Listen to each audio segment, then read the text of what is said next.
하늘의 말씀 봅니다. 사도행전 21장 1절에서 14절 말씀입니다. 사도행전 21장 1절로 14절 말씀 제가 읽어드립니다. 우리가 그들을 작별하고 배를 타고 바로 곳으로 가서 이튿날 로드에 이르러 거기서부터 바다라로 가서 베니게로 건너가는 배를 만나서 타고 가다가 구브로를 바라보고 이를 왼편에 두고 수리아로 항해하여 두로에서 상륙하니 거기서 배의 짐을 풀려 함이로라. 제자들을 찾아 거기서 이래를 머물더니 그 제자들이 성령의 감동으로 바울더러 예루살렘에 들어가지 말라 하더라.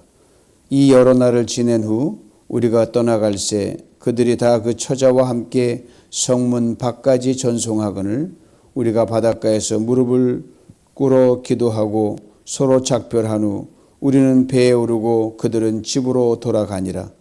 두로를 떠나 항해를 다 마치고 돌레마에 이르러 형제들에게 안부를 묻고 그들과 함께 하루를 있다가 이튿날 떠나 가이사랴에 이르러 7 집사 중 하나인 전도자 빌립의 집에 들어가서 머무느니라. 그에게 딸 넷이 있으니 처녀로 예언하는 자라. 여러 날 머물러 있더니 아가보라 하는 선지자가 유대로부터 내려와 우리에게 와서 바울의 띠를 가져다가 자기 수족을 잡아매고 말하기를 성령이 말씀하시되 예루살렘에서 유대인들이 이같이 이 띠 임자를 결박하여 이방인의 손에 넘겨주리라 하거늘 우리가 그 말을 듣고 그곳 사람들과 더불어 바울에게 예루살렘으로 올라가지 말라 고나니 바울이 대답하되 여러분이 어찌하여 울어 내 마음을 상하게 하느냐. 나는 주 예수의 이름을 위하여 결박당할 뿐 아니라 예루살렘에서 죽을 것도 각오하였노라 하니 그가 고난을 받지 아니하므로 우리가 주의 뜻대로 이루어지이다 하고 그쳤노라. 아멘. 이 아침에 주의 뜻이 최우선인 삶이란 제목으로 본문을 가지고 함께 은혜를 나누길 원합니다.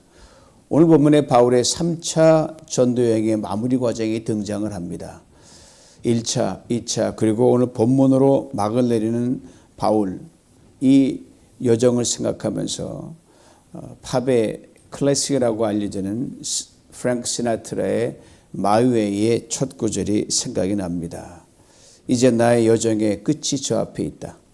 마지막 커튼을 마주한다. 꽉 찬 인생을 살았다. 그렇게 내 인생 여정을 수료하리라. 나의 인생길마다 열심히 더 열심히 그렇게 내가 가야만 하는 길을 달려왔다. 바울이 이렇게 마이 웨이를 외치고 달려올 수 있었던 것은 사명을 따라 살아왔기 때문입니다. 여러분 아신 대로 사람은 자신이 하고 싶어하는 일을 하기 좋아하고 거기에 최선을 다 기울이는 경향이 있습니다. 그리고 좋아하는 일을 해야 행복합니다. 여러분 살다 보면 그렇게 좋아하는 일도 때로는 하기 싫을 때가 있고요. 하고 싶은 일에도 멈춤이 있고 포기가 있는 것이 인생입니다. 그러게 멈춤이 없는 일을 하려면 어떻게 하냐? 포기 없는 일을 하려면 어떻게 하냐? 이걸 찾는 게 제일 중요한데 그건 바로 꼭 해야 하는 일을 하는 겁니다. 그것이 바로 사명입니다. 내가 마음이 내키든 안 내키든 기분과 관계없습니다. 반드시 해야 되는 것이니까요. 나 형편과 처지와도 관계없습니다. 하느님 나에게 맡기신 일이라 여기에 순종합니다. 흔히 우리가 사명을 얘기할 때 거창하게 이야기하는 경향이 참 많습니다. 엄청난 수고를 하고 거창한 프로젝트를 띄고 대단한 일을 하고 하나님 보기엔 다 그렇고 하지만 사람이 볼 땐 큰 편차가 있단 말입니다. 그렇지만 여러분 내가 하는 일이 대단하든 보잘것없든 그걸 통해 하나님께 영광이 되느냐 안 되느냐 이게 중요한 겁니다. 그러게 바울은 고린도 교회에 보낸 편지 첫 번째 서신에서 이렇게 고린도 교회 성도들에게 이야기를 합니다. 고린도전서 10장 31절이에요. 그런즉 너희가 먹든지 마시든지 무엇을 하든지 다 하나님의 영광을 위하라. 열심을 품어도 하나님을 위하여. 혹시 다투고 갈등해도 하나님 때문에 그리하라 이 말이죠. 바울에게는 전도인의 사명을 감당하는 것, 이것이 바로 하나님의 영광을 위한 일이었습니다. 그도 많이 오차수정을 했죠.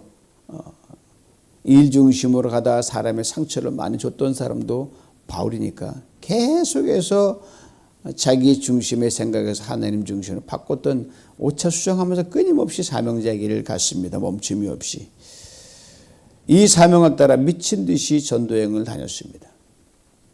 1차, 2차 여행 때는 파송교회가 있는 안디옥이 최종 도착지였어요. 즉 출발지하면서 최종 도착지로.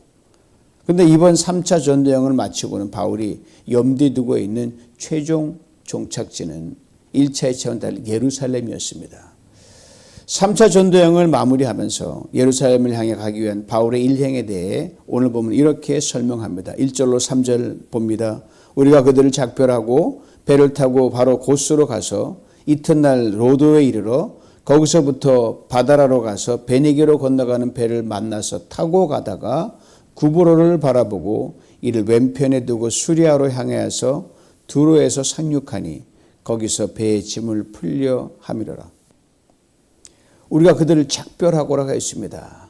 바로 바울 일행이 밀레도에서 에베소는 들릴 시간이 없고 너무나 보고 싶은 에베소의 장로들을 밀레도에서 불러내서 그들과 아주 이야기를 하고 마지막 고별 설교에 비슷한 설교를 하게 됩니다. 그리고 거기서 작별하고 헤어지는 걸 우리가 그들을 작별하고 그랬어요. 근데 작별이라는 단어에 담긴 의미는 굉장히 깊습니다. 아주 뜨겁습니다. 즉 가슴 찢어지는 헤어짐이란 말이 작별입니다. 그냥 잘 가세요 이게 아니에요. 그러니까 정말 헤어지고 싶지 않고 더 머물고 싶은데 사명을 따라 또 길을 떠나야 하니 너무너무 마음이 아프다 이 말이에요. 그렇게 에베소 장로들과 바울이 헤어지면서 부둥켜 안고 목을 어금맞고 펑펑 울었다고 성경은 기록합니다.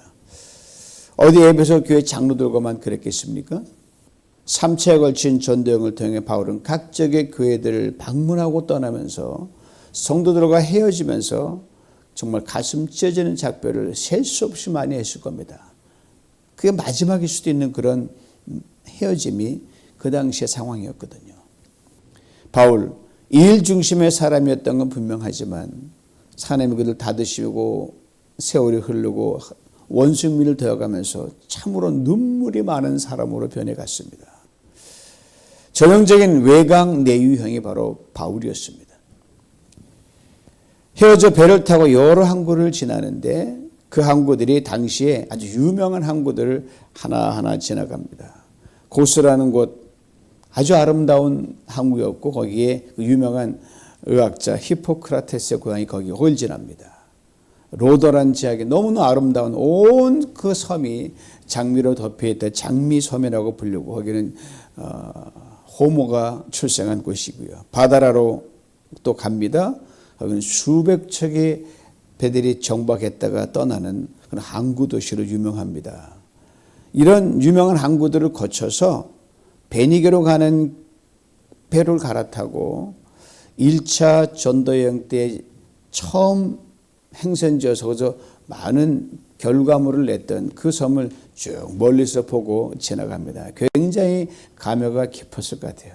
저희가 내가 맨 처음 갔던 섬인데 이런 일도 있어 저런 일도 있어. 그를 지나치면서 두로항에 도착을 합니다. 거기서 일주일을 배가 정박을 하는데 당시 바울이 타고 갔던 배가 굉장히 규모가 컸던 배로 짐작이 됩니다.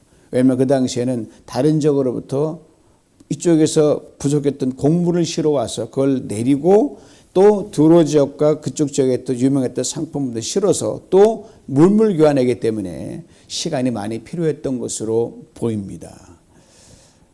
그 일주일 동안 바울 일행이 한 일에 대해 오늘 본문은 이렇게 설명합니다. 4절로 6절입니다. 제자들을 찾아 거기서 이래를 머물더니 그 제자들이 성령의 감동으로 바울더러 예루살렘에 들어가지 말라 하더라. 이 여러 날을 지낸 후 우리가 떠나갈새 그들이 다 그 처자와 함께 성문 밖까지 전송하거늘 우리가 바닷가에서 무릎을 꿇어 기도하고 서로 작별한 후 우리는 배에 오르고 그들은 집으로 돌아가니라. 두로 지역에 두로에서 정박해서 머무는 동안 그 지역에 있는 그리스도인들을 수소문 한 거예요. 거기서 함께 머물고 교제하고 나누고 싶어서 민박을 한 거죠. 그래서 아주 깊은 교제 시간을 갖게 됩니다. 그렇게 해서 두로에서의 일주일이 눈 깜빡할 사이에 지나갑니다. 이들과 헤어지는 것도 참으로 눈물겹습니다. 에베소 교회 장로들과의 이 헤어짐처럼 뜨거운 작별을 합니다. 그냥 몇몇 사람만 대표로 나와서 잘 가세요 또 만납시다 그런 게 아니라 오늘 보면 당시의 헤어짐의 모습을 이렇게 설명합니다. 우리가 떠나갈새 그들이 다 그 처자와 함께 성문 밖까지 전송하거늘 우리가 바닷가에서 무릎을 꿇어 기도하고 서로 작별한 후 바울 일행을 떠나보기 위해서 온 가족이 아이로부터 어른할 것 같이 다 집안 텅텅 비고 다 부둣가에 나왔다는 거예요. 그리고 이들과 바울 일행이 많은 사람들로 붐비는 그 두로 항구 바닷가에서 함께 무릎을 꿇고 기도를 드립니다. 이 모습 상상이 가십니까? 얼마나 감동적인 장면입니까? 이를 통해 당 주변에 있던 많은 사람들에게 그리스도는 저렇게 작별하는구나. 이게 생생한 증거로 보여졌으며 틀림없습니다. 두 가지 우리에게 일깨워줍니다. 먼저는 성도 간의 교제가 이렇게 깊고 뜨거운 관계가 되어야 한다는 사실입니다. 교회 공동체 안에서는 당연하죠. 우리가 다른 지역에 가서 그곳에서 그리스도인들을 만날 때가 있잖아요. 아니면 누군가 타지에서 우리에게 온다 할 때 예수 그리스도 안에서 형제 자매라는 그 사실 하나만으로 처음 만난 사이라도 인종, 종교, 언어 관계없이 오랜 사귐이 있는 사람들처럼 그렇게 환대하는 것이 그리스도인의 환대법이요 작별법입니다. 저는 지금도 존이라는 부부를 잊지 못합니다. 수년 전 추운 겨울에 미네소타주에 있었던 2박 3일 일정의 설교 컨퍼런스에 참석한 적이 있어요. 그렇게 추운 겨울은 제 인생 처음 겪었습니다. 컨퍼런스에서 존이라는 미국 형제를 만났는데 공교롭게도 부인이 한국 부인이더라고요. 이분이 낯선 곳에서 본의 아니게 기후와 음식 때문에 힘들어한 저를 자기 집으로 차로 데리고 연이틀 데리고 가서 극진한 환대를 베풀어 줬습니다. 얼마나 고마운지 몰라요. 뭐 제가 아는 사람도 아니고 처음 본 사람이에요. 다음은 세상에 기도하는 그리스도의 모습을 보여줘야 한다는 사실입니다. 세상은요, 그리스도인과 교회에 대해 손가락질 해도 여러분, 그리스도인의 기도하는 모습을 보기를 원합니다. 내가 당신을 기도하겠습니다 라고 할 때 거절하는 사람 하나도 없습니다. 기도하는 그리스도인의 모습, 또 다른 전도의 도구가 된다는 것, 이것을 잊지 말아야 됩니다. 그리스도인은 우리가 만나고 헤어질 때마다 우리 하나님께 간절히 뜨겁게 기도하는 모습을 통해 세상도 하나님을 찾아가는 것을 알게 모르게 배우고 깨우고 거기서 알게 된다는 말입니다. 사람이 많든 적든 관계없는 거예요. 그냥 우리의 진지한 모습으로 간절히 기도하는 겁니다. 부둣 가든 식당 가든 어디를 가든.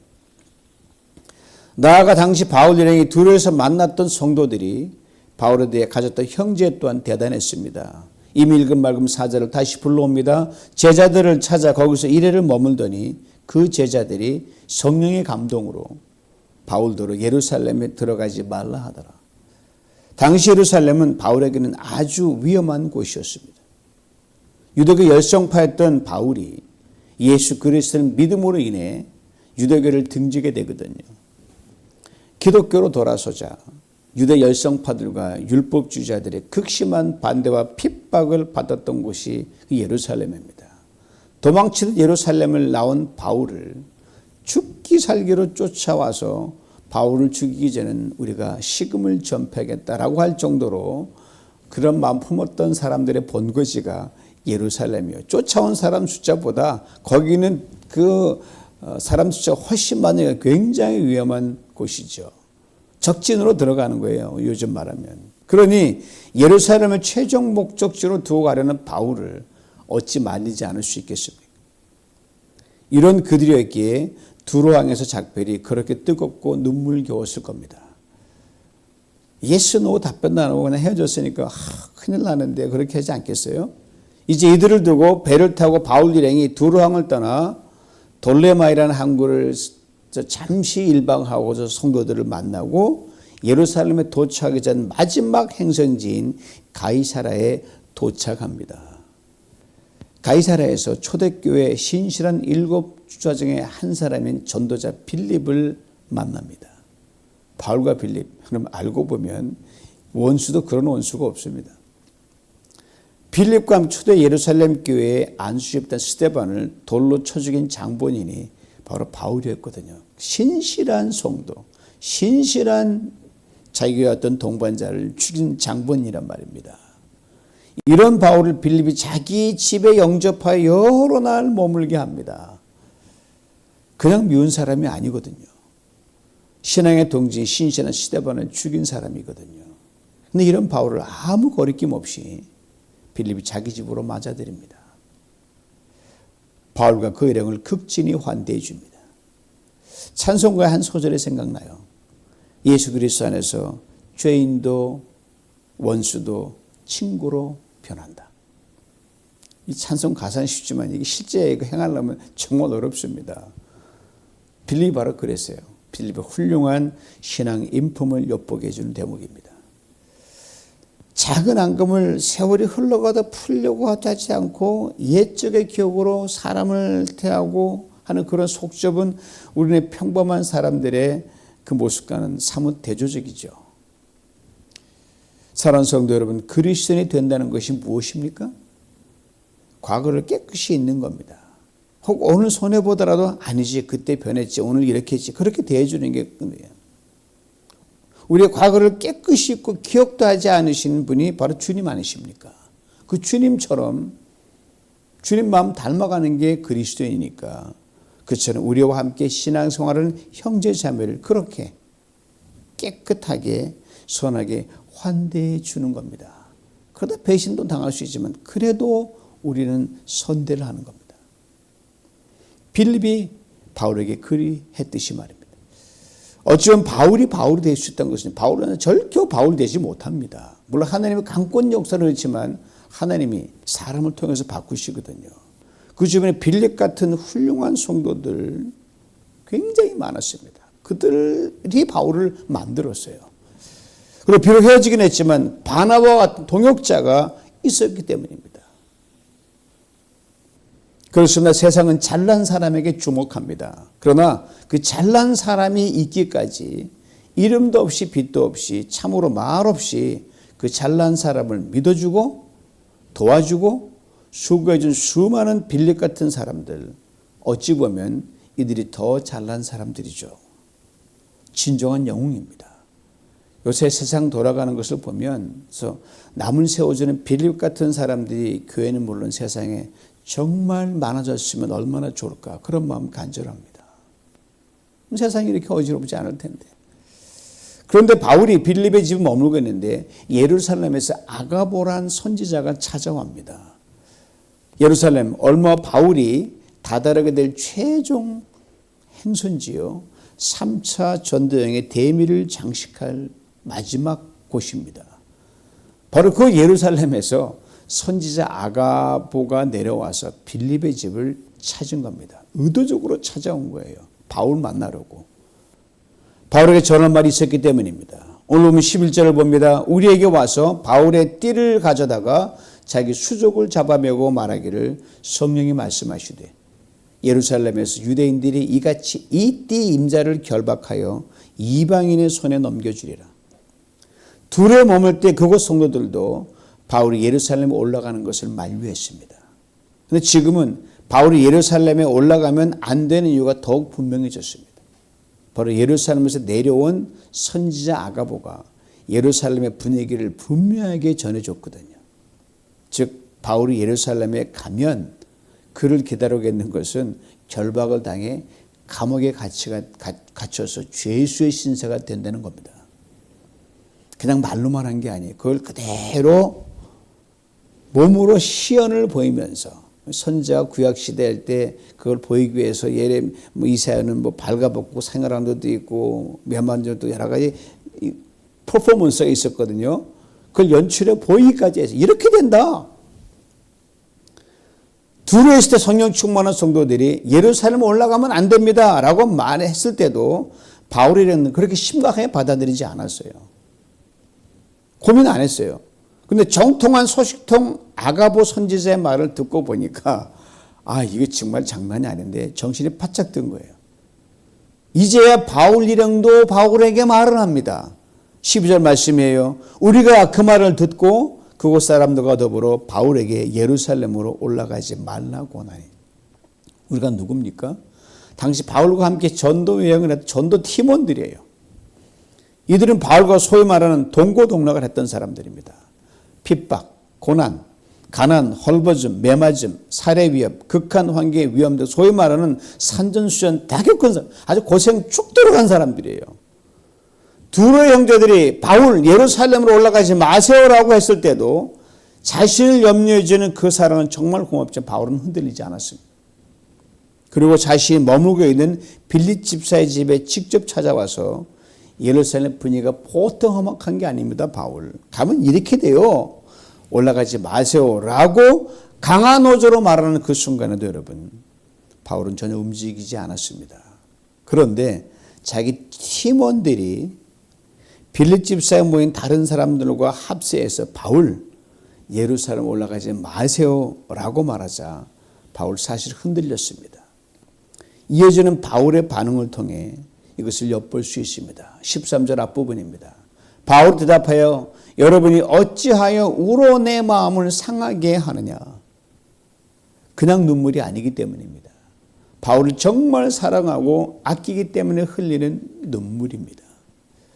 누군가를 진심으로 사랑하면 여러분 눈물로 호소하지 않습니까? 두로의 형제들이 아가보 선지자가 그리고 바울의 전도팀이 바로 그랬습니다. 사실 바울 그도 우리와 같은 사람이기에 어찌 편하기를 바라지 않았겠습니까? 왜 고생이 뻔히 보이는 길을 가려 이미 거기는 고생분이 원한 거예요.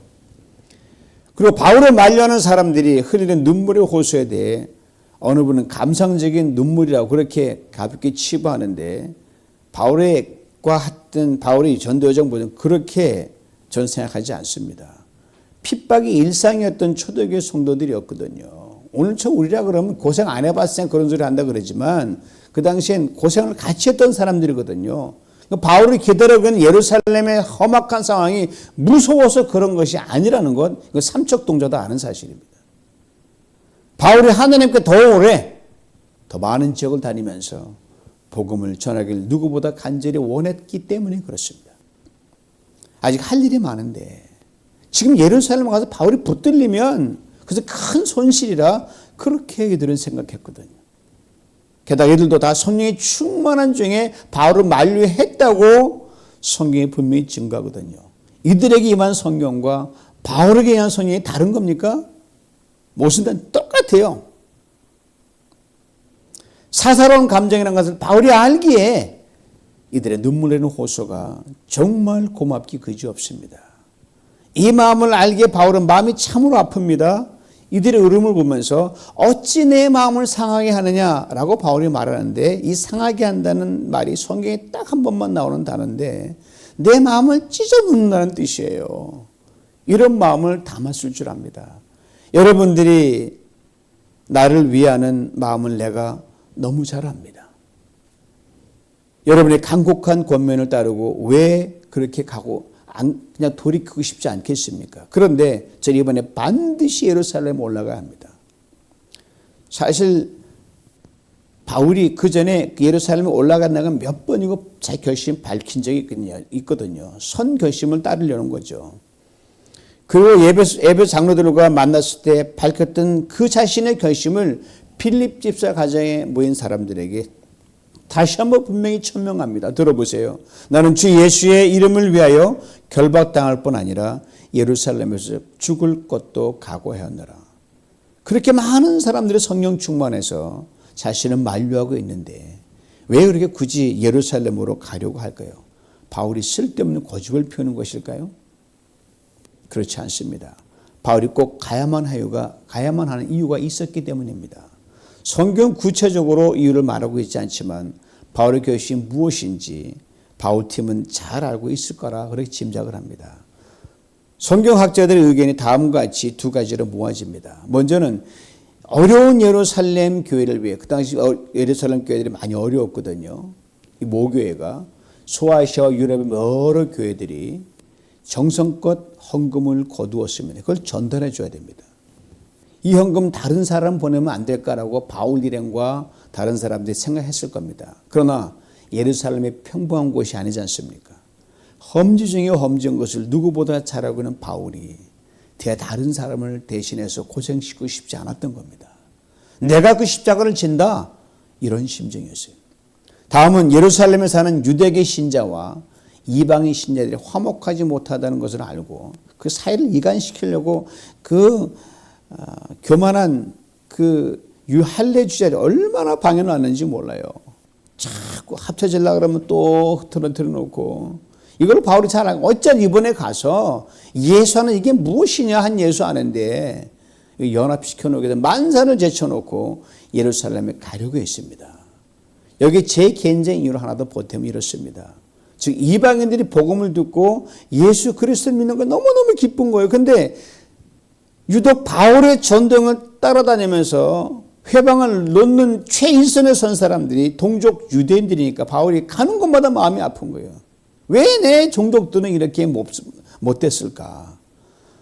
그 동족의 예수 믿기를 누구보다 원했던 사람이 바울이었거든요. 로마서가 분명히 기록하고, 내가 우리 종족이 예수를 믿을 수만 있다면 내가 예수 그리스도의 끊어짐도 나는 감수하겠노라고 했던 그런 바울이었어요. 예루살렘에 죽을 것도 각오한다. 이 동족 사랑의 발로가 바로 여기에 담겨 있었습니다. 그렇게 바울은 예루살렘에 올라가는 일을 결코 다음 기회로 미룰 수가 없었습니다.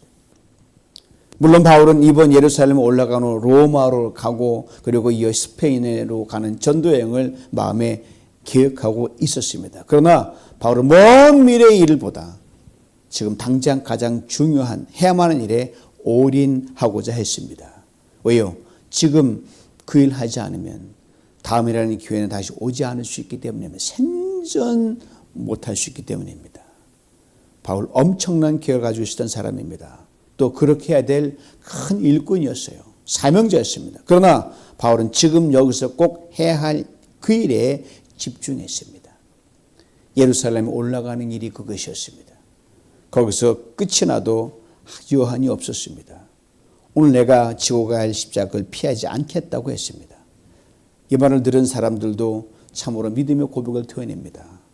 역시 바울의 사람들입니다. 14절을 봅니다. 주의 뜻대로 이루어지이다. 그렇게 이들은 바울과 한 마음이 되어 오직 바로 앞에 있는 예루살렘만 생각했습니다. 헌금을 보내고 화목을 도모하는 일, 지금까지 참으로 다른 사람 시켜야 되는데 이것이 너무 바울이 하고 싶었고 바울이 그 십자가를 지기를 원했기 때문에 아무도 지지 않은 그 십자가 바울이 직접 지고 가는 이 일, 기꺼이 먼저 하고자 하는 바울을 힘껏 응원한 거예요. 주의 뜻대로 이루어지이다. 이후 사도행전이 전개되면서 놀라운 일이 벌어집니다. 바울에게요. 끝인 줄 알았는데 로마의 전도여행이 열리는 겁니다. 스페인으로의 전도여행의 길도 열렸습니다. 그렇습니다. 지금 여기 오늘 내가 지어야 할 십자가와 사명에 올인하는 사람을 통해 그것이 하자끝 없더라도 이거 하나님 한 일이라고 생각이 들면 올인하는 사람을 통해 하나님은 당신의 뜻을 반드시 이루어 가십니다. 그리고 더 큰 사명의 길을 여십니다. 그 사명을 감당할 힘을 기이하게 또 부어주십니다. 언제 어디서나 우리가 하나님의 일을 최우선으로 생각하며 사명의 십자가 기다리고 있는 우리 삶의 예루살렘에 올라가기를 주저하지 않을 때 하나님도 우리를 최우선으로 생각하십니다. 우리를 결코 실망시키지 않으십니다. 우리를 결코 손해보지 하게 앉으십니다.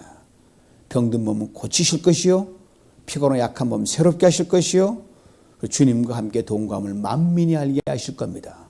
우리가 다니는 곳마다 우리 기도하는 모습까지를 통해서도 사람들하고 예수를 믿게 하는 놀라운 귀한 일을 행하실 줄 믿습니다. 이러한 삶을 우리 모두 살아낼 수 있기를 주님의 이름으로 축원합니다. 하느님 아버지 감사합니다.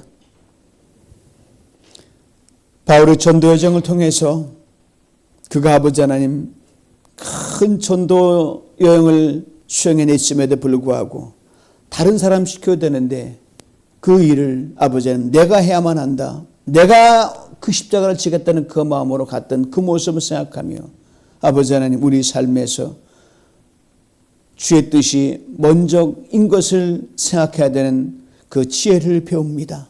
우리 아버지 하나님 우리 마음속에 우리 삶 속에서 수많은 생각과 많은 것들이 감정 오고 갈 때 주의 뜻이 무엇인지 분명히 생각하는 성령의 조명함을 주시옵시고 지혜를 주셔서 우리 삶에 하는 모든 일들이 주께 영광이 되게 만들어 주시고 우리가 내 앞에 있는 가까이 있는 십자가를 지기를 주저하지 않을 때 주께서 우리 베푸시는 그 은혜와 축복이 무엇인지를 아버지는 누리고 경험하며 나누는 우리 모두가 되게 하여 주시옵소서.